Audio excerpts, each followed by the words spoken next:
The first warm days of the year feel like a promise of things to come. The sun rises a little higher, the forest breathes a little deeper, and the air carries that earthy scent of thaw and renewal. A scent of optimism, maybe. Today I'm heading into Mohican State Forest for a solo overnight backpacking trip. It's a short hike, just over a mile to camp, but after months of cold and gray, it feels like a reset. While I'm out here, I'll enjoy the sights and sounds of early spring, show you what I have in my backpack, settle in by a campfire, and eat my favorite dinner in a bag. And eventually wake up to early morning thunderstorms. But before we get too cozy at camp, I've got to drive to the forest, park the car, register for a campsite, review my route, and then I've got some walking to do. And on the way, I've got a story to tell you about the last time I was here. Spoiler alert, 95-degree temperatures, bad decisions, and an unfortunate encounter with tainted creek water. Let's get hiking.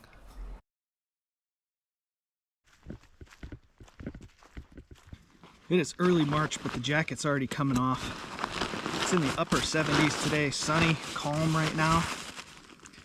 So we do not need that jacket. Super warm day out today. It reminds me of the last time I was here. Last time I backpacked here at Mohican was actually about 4 years ago. It was summertime, 2021, early summer. But when I say it feels hot today, I mean hot for March in Ohio. At that point in time, it was legitimately hot. It was about 95 degrees, very sunny, no wind, and I did a very poor job planning my route. I just kind of set out on the trails. I had my site reserved and just figured I'd wander around in various interconnecting loops until I got to my campsite. I ended up doing somewhere between 16 and 17 miles. Only had about a liter and a half of water with me. And for the last few miles of that, I was kind of up on some ridges. And again, it's summertime, so while there are streams that run here reliably year-round, one of them's behind me here, the ridge tops were very dry. So I ran out of water and I hiked in that heat. I was so thirsty that I couldn't eat anything. I had obviously some food with me and I tried to eat. My mouth was so dry, I couldn't even I couldn't even chew up the food properly and swallow it. And then towards the end of it, my quads and my calves just started locking up. So whenever I would kind of go up any sort of incline, I would have to sit down and take breaks along the way. I eventually did make it to a creek, little creek called Horsetail Creek, and I had a Sawyer squeeze, a water filter. Sat down, drank a couple liters of water, and then got on my way back to the campsite. So there was some discomfort there, a little bit of anxiety, but there's a second chapter to this story that I'll tell you a little while later. I would come to really regret drinking that water from Horsetail Creek.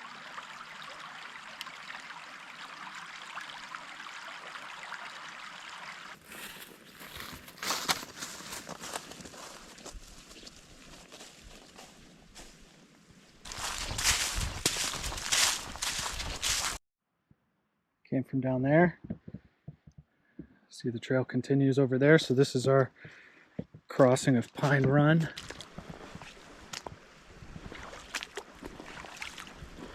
Water in the boot. I don't really care. It's nice and warm out today. How beautiful is this? There we go. Across the creek. And just like that, after coming up from our creek crossing, we are at our campsite. Campsite number 3.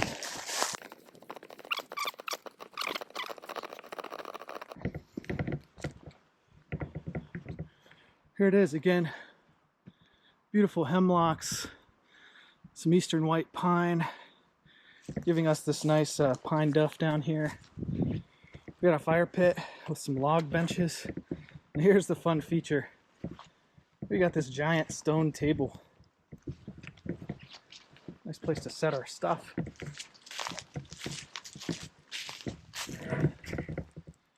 All right.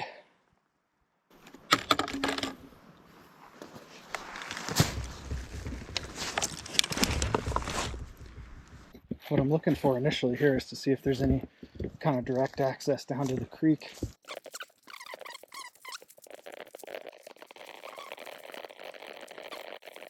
Beautiful, nice water access here for when we need to fill up in a little bit.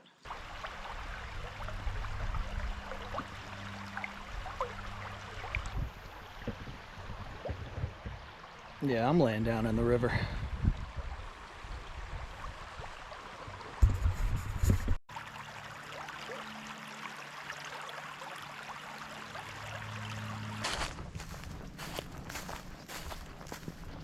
We're gonna put the tent right over here.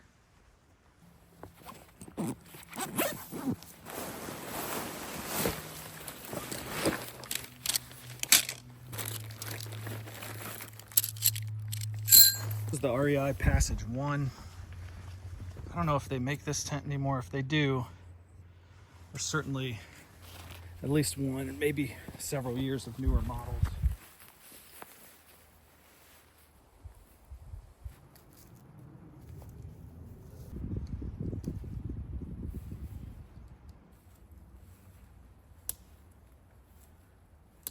There it is.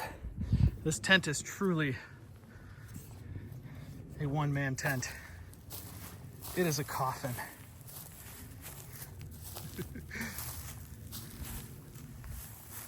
But it gets the job done. Nice ventilation, double-walled tent, good construction. I've never had this tent leak. It's just small. It's definitely not ultra-light, of course, but reasonably lightweight, pretty cheap. It suffices as a one-man backpacking tent for sure. And then lightened equipment, 40-degree quilt.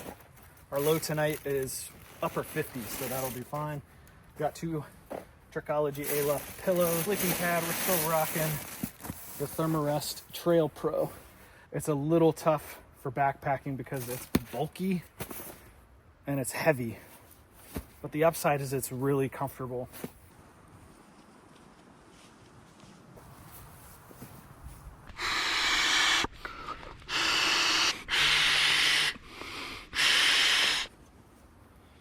Two pillows.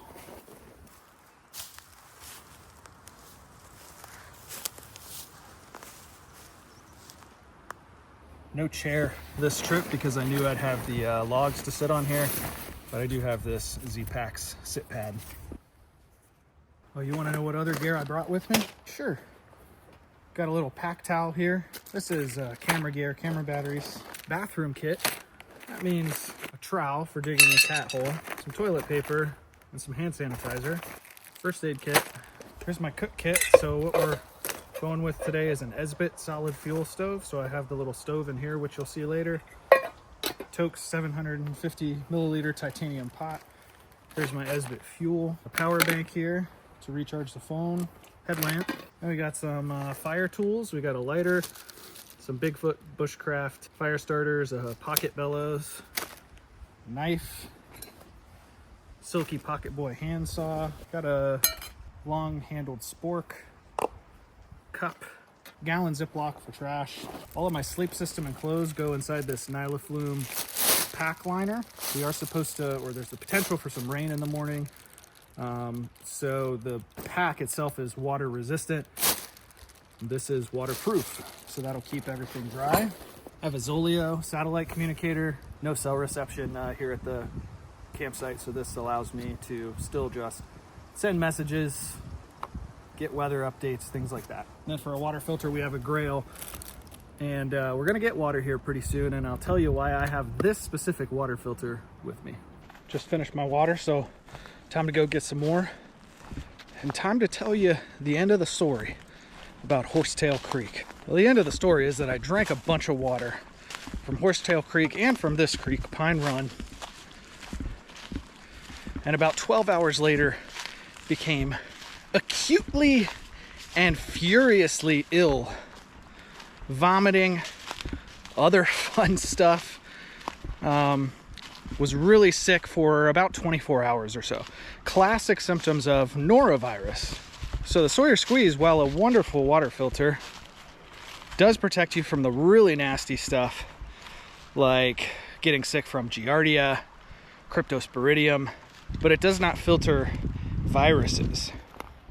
In terms of my symptom onset and the fact that this was in early 2021, or I guess mid 2021, but when people were still kind of isolating and wearing masks and stuff like that, limiting their contacts to some degree because of the pandemic, I had just no other contacts, really no other thing to fault for my becoming ill. So I've become convinced over the time that I got norovirus from drinking that creek water, which was filtered, but not free of viruses. That's the reason why I switched to using a Grail water filter, as it does remove viruses. It also removes heavy metals, chemicals, microplastics, and things like that. And where I'm backpacking in Ohio, I'm in a state forest. Beautiful, beautiful wooded area, of course. But surrounding that is civilization, farms, cities, just lots and lots of human impact on the landscape around here. So this water, a lot of this is going to be runoff from rain that has fallen on farms and in cities. So where you might get by without a problem for years and years and years with something like a Sawyer Squeeze in a true remote backcountry situation, for me in these types of situations, I just feel like it's a little bit easier, a little bit safer to use something like the Grail. Now the penalty is it's bulky and it's heavy, but otherwise I love it. Let's get some fresh water.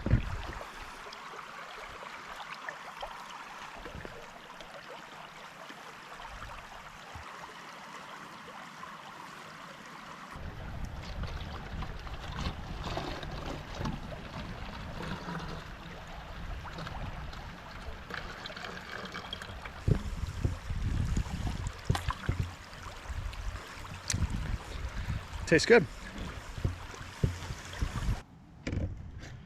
Full liter of fresh water.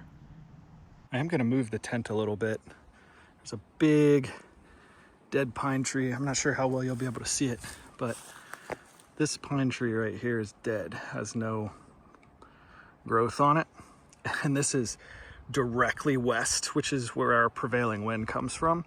It's a huge tree, so the odds of it coming down are very low. But I got so many other places here that I could put the tent.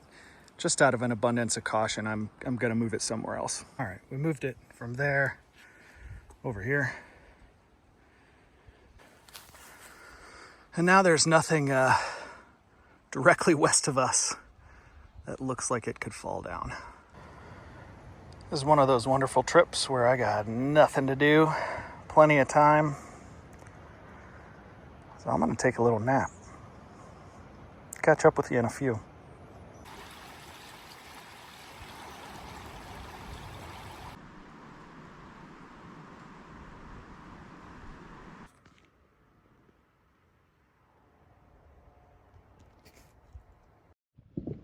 Let's get some firewood.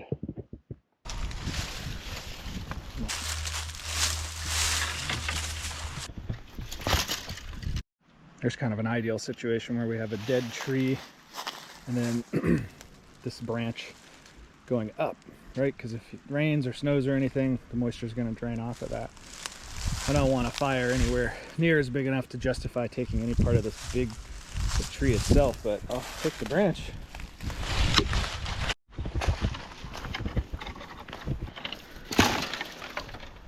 Found some good firewood kind of up here. I want to hurt myself climbing up this hill, but I'm gonna see if I can retrieve that. I got it. Didn't almost fall. No, it was fine. Everything went very smoothly. Oh man, I'm like a proud father. I'm so proud of my log. Okay, we are back. Hauls number 1 and 2. Haul number 3. Should be all the firewood we need. All right, that's what we got.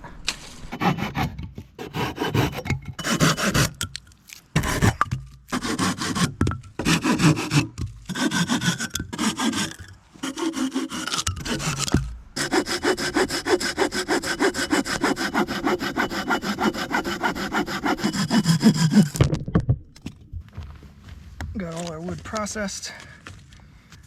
Just get a little base in here. And this will be ready to light when we want it later.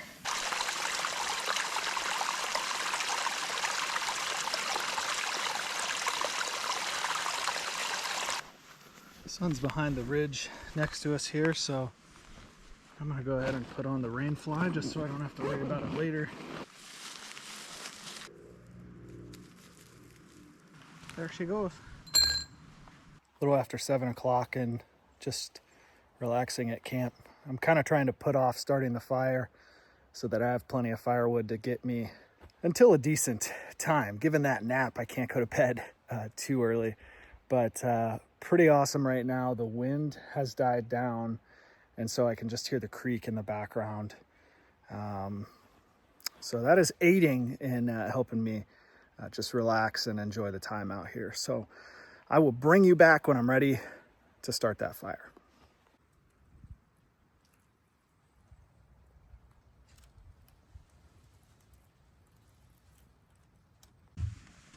All right, let's get the fire going.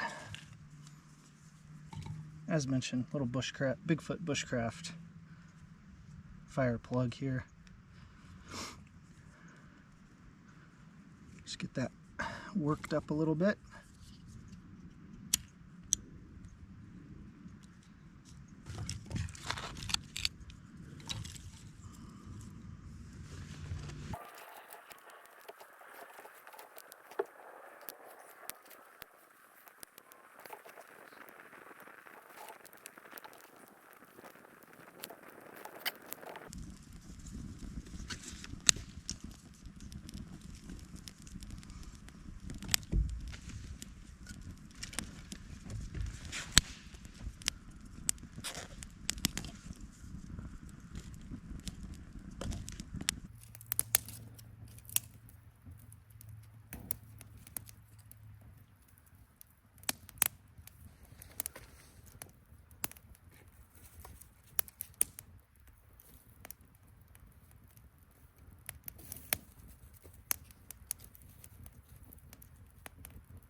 Well, I'll tell you what, this fire did not need any help from me. Wood was all nice and dry, had plenty of time to gather lots of stuff. It's going strong. You gotta love it. I got a really nice bed of coals now, so I put these big rounds, full logs on. Hope they'll catch.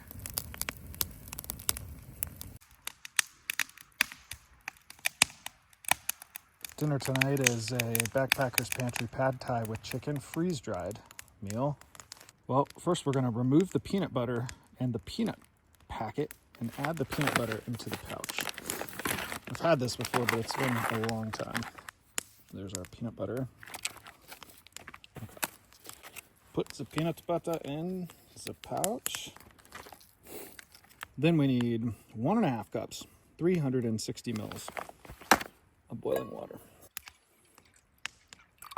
No need to fire up the Esbit stove when we got this fire.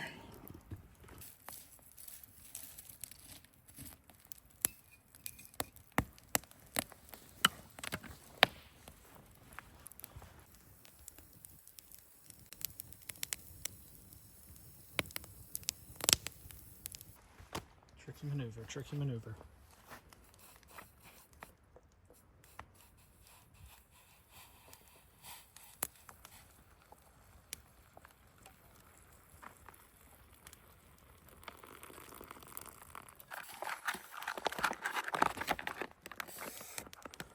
All right, gonna give that 8 minutes, stir again, and then 7 minutes.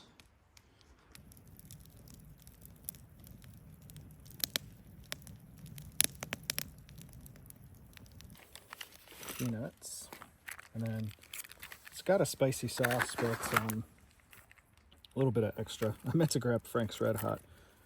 Grabbed Taco Bell fire sauce instead. It'll work. Let's eat.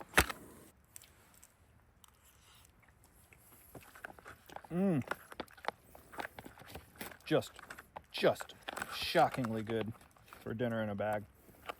It may be the best dinner in a bag. I'm not lying to you. I'm gonna eat. See you in a bit.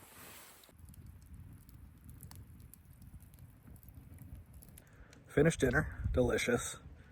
Gonna sit by the fire a little bit before I head into the tent. If you're still hanging around in the video and you're not someone who has an alternative reason for watching, like for instance, if you're my mom or my wife, I'm interested in why you like to watch camping videos. I like to watch camping videos. I watch a fair number and I find them kind of relaxing to watch. It's kind of like I'm camping vicariously. So that's one reason I like to watch them. I like to see people demonstrate skills, techniques, stuff like that that I'm not familiar with. And then I think most of us who are into camping are at least to some degree into gear. So I like to see people's tents and sleep systems and all kinds of stuff like that. So let me know in the comments, why do you like to watch camping videos? Do you find them relaxing? Do you like to watch people demonstrate techniques, skills? Do you watch them for the gear?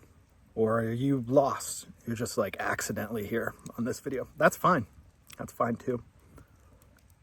Let me know. It's bedtime. I'll see you in the morning.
Good morning from the tent. It's about 7:30. I've had some rain falling intermittently since I woke up a little bit ago, and we've got storms in the vicinity. But for now, I'm just gonna chill in the tent. I'm not hungry, so I don't really feel the need to get up and make breakfast yet. And we'll just kind of see how the weather plays out as to whether I'll do breakfast and coffee here at the campsite or just try to make my hike back happen sometime in the break in this weather.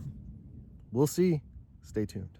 It's still raining a little bit, but the storm has appeared to have moved off a little bit. But I think we got scattered storms, so probably won't be long before another one moves in.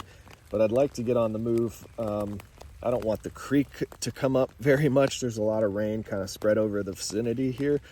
And I don't want the creek to come up too much that it makes it much more difficult to cross. At the same time, my vehicle, like I said, I'm in the creek valley. My vehicle is up on the ridge, so I want to make sure that I'm heading up there, not when it's like, you know, rage, lightning, and thunder. So I think I'm just going to start getting stuff packed up here inside the tent. And if I continue to appreciate a lag in the storm, then we'll make a break for it. Watch to the last 30 seconds of the video to see why this was a good call.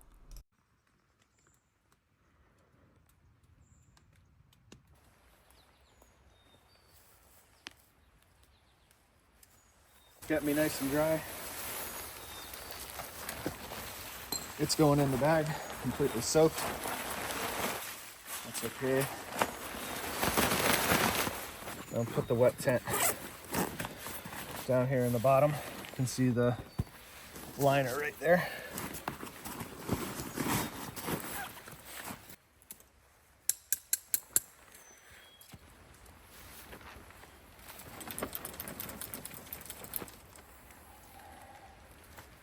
Get all our debris out of there.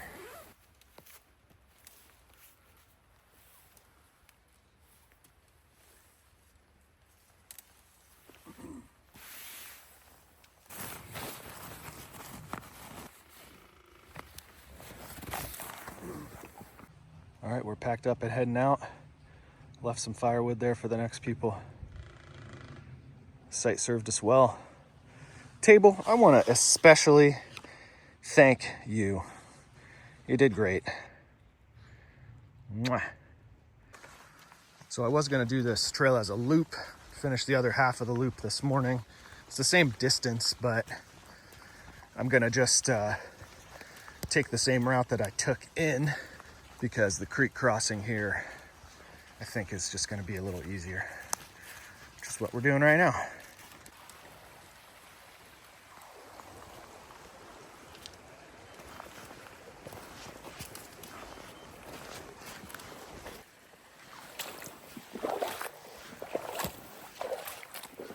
See, it's funny, this time I wasn't even trying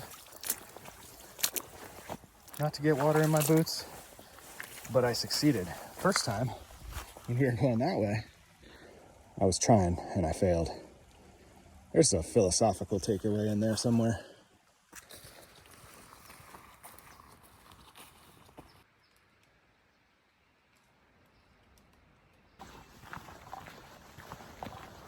About halfway up my uphill here, but I'm filming here.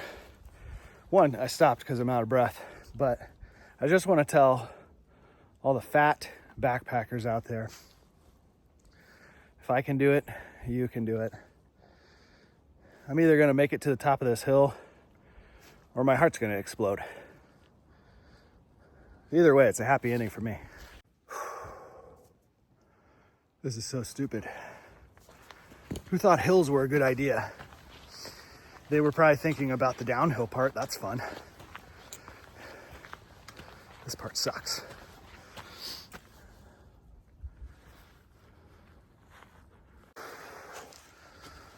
You know, the reason this is hard is because I'm a flatlander. I was born and raised in Northwest Ohio. I didn't even see a hill until I was 35. That's why. It's not the pizza and beer.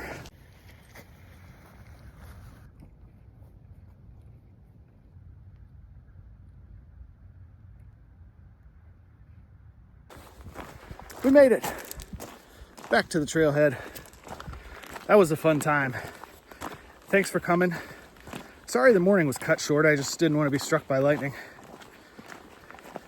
And I'm happy to be arriving back at my car on this ridge without all that going on. Thank you so much for watching. I'll see you next time. Just down the road about 15 minutes. We got more storms, winds, heavy rain, and McDonald's. Thanks. Have a good one.